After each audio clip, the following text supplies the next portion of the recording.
Hello नमस्ते। हम India से ओडिशा नेशनल मेडिकल यूनिवर्सिटी के बच्चे यहाँ पे चौक नाम के स्टेशन उजगोरद में खड़े हैं, जहाँ पे एम्बेसी की हमें कोई मदद नहीं मिल रही है। अल्टीमेटली हमें कोई हेल्प ही नहीं मिल रहा है एम्बेसी से, और ये लिटरली ऐसी सिचुएशन में हम लोग इंडियन स्टूडेंट्स हैं, उन्हीं से ही हेल्प ले सकते हैं, पर वो लोग कोई भी रेस्पॉन्स नहीं कर रहे।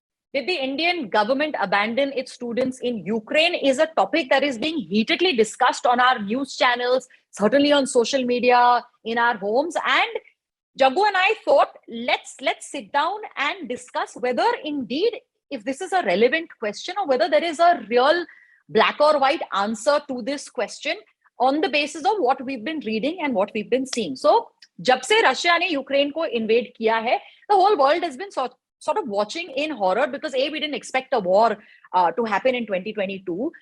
B, the Ukrainian civilians have been, rising to the occasion, and we've been admiring them for their bravery and their gumption. And the Indian connection is the fact that our students have been stuck in Ukraine trying to get out, and we've been seeing a lot of their very frantic videos saying, "हमें निकालो, हमें निकालो, हमें निकालो." उनको बोला कि हम खड़े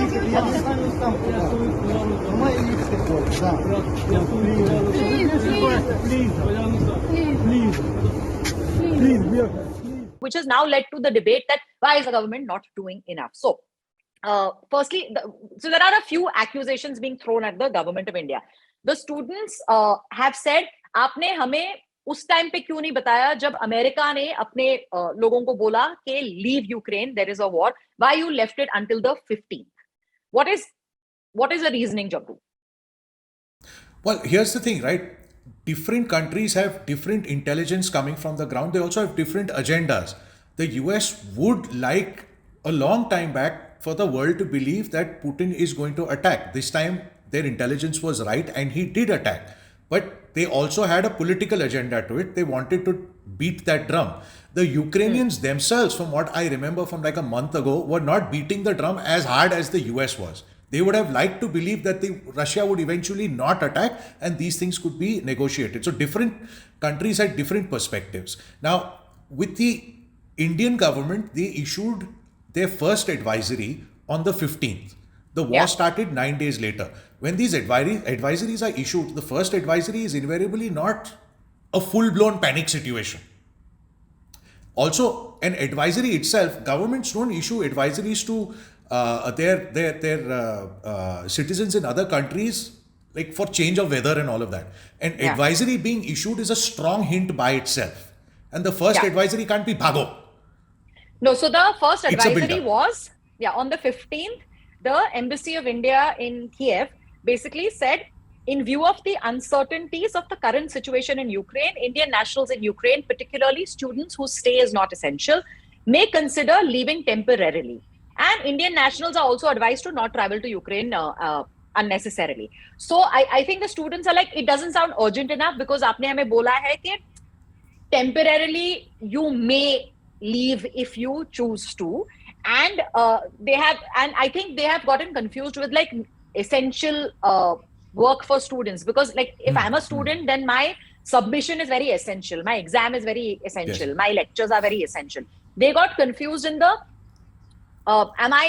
is it essential that I stay and complete my course and not waste daddy's money? Is it essential that I don't that I leave before the university says, okay, we are officially closed and now lessons will be online?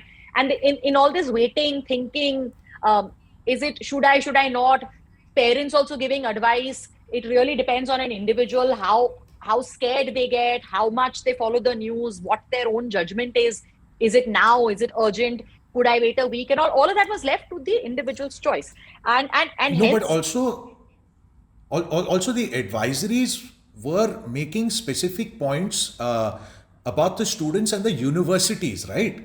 Because the FAQs that were being put out by the government or by the Indian embassy was what happens about online and offline classes. And till the very end, Ukrainian universities were saying that classes are going to be offline. There is nothing going to be online. You have to attend class. So for them, considering their careers are at stake, the entire term is at stake, money is at stake, it became a factor of, okay, then I will stay because the university is not going online. So I have no choice in the matter. But that was one of the reasons to stay. Okay, individual calls. Secondly, there aren't that many flights, and the flights that were available were very expensive out of a student's budget. 65,000, 70,000 via this, via that, and all was not seeming possible. They did write to the government and said, "Hamari help karo, organize some flights." And also, Air India had scheduled a few flights. Unfortunately, by the time they were scheduled, the war had begun and the airspace over Ukraine had closed. So those flights couldn't evacuate the citizens.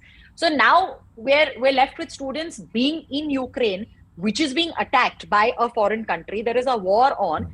And now the next best thing for any government to do is like make it to the border, and from there we will get you home. And the students are upset because they've said, how can you tell us to make it to the border? Bahar bomb gir rahe hain, shelling is going on, it is freezing. Why? How are we supposed to get to the border? It is so far from where we are. I wish the Indian government had organized buses and other transportation to get us to the border, which is, I mean, it's a dream for a government to be able to do that. But we've seen practically it seemed not possible. No, so there's a couple of things here, right? There are some countries that did do that from what you see on social and what you see in the news. There are some Middle Eastern countries that got buses to central points, got their citizens onto those buses and drove them across the border. और ये जो आप मेरे पीछे बस देख रहे हैं, ये बस अरब लोगों ने, अरब स्टूडेंटों ने और उनकी गवर्नमेंट ने उनके लिए ऑर्गेनाइज करके दी है ताकि वो यहाँ से रोमानिया बॉर्डर जा सकें. तो ऐसा ही हम चाहते हैं कि हमारी गवर्नमेंट भी हमारे लिए कुछ ऐसा ऑर्गेनाइज करे. It's also a factor of numbers, right? A lot of countries that are evacuating their citizens, it could be 300, it could be 600, it could be 1,000. We have 18,000 people there. That's that much more difficult to do. There's also the concept of, and this is personal, it has nothing to do with governments or organizations, fear and expectation. When the first advisory came out, was that fearful enough for you to say that either I should get out now, I should have a strong plan B to vacate quickly? What was my personal fear in this? Also the expectation. India has done as a country, as a government, over time, during COVID, they created air bubbles and evacuated people out, let's say of the Middle East. There were so many flights going out of here and from European countries. They did that during previous wars too, right? During Yemen, during the Kuwait war, in our Iran-Iraq war. So there is an expectation that the government will do something, so you feel a little more relaxed about it. But when the situation on the ground is a war zone, then everything becomes a problem. It is. So, I mean, honestly, the answer to the question, did the Indian government abandon its students in Ukraine, is not really. Could they have done better? Sure. Could the students have prevented this by leaving before the advisory on the day of the first advisory? Sure. Could the Indian students have been safe if they'd never gone to Ukraine in the first place to study? Sure. But ये सब basically hindsight की बातें हैं, right? Like when you go back and look at a situation, there are many different decisions that people could have taken. But that wisdom only comes now when you actually know what events then took place. So it's a little unfair to say could have, should have, would have. And what we think is most unfair is attacking. There are a lot of people, a lot of trolls attacking the students and attacking the parents of the students who are crying for help. Of course, parents are going to get hyper. Their kids are stuck. Of course, they're going to say, what is the government doing? Help us and all. Now, no need to attack them and say, but why did your idiot child not get into a university in India and he had to go there and all? Like, don't. Let's not make a stressful situation even more stressful.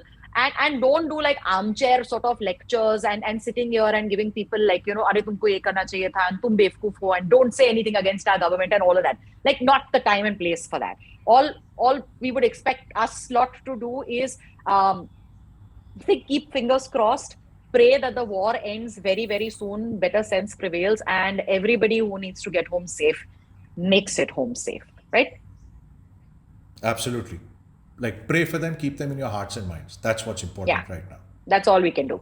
Okay, you let us know what you think, what your opinion on the subject is, whether you think our perspective is lacking something and something should be added to it.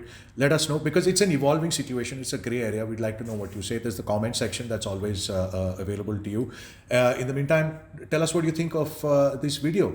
Share it, like it, hit the bell icon, get notified when we put up something else. We'd really like to hear from you. It'll really help us, and we'd like to know what you're thinking. Thank you for watching. We're Jaggu and Tarana. Stay safe. Welcome back.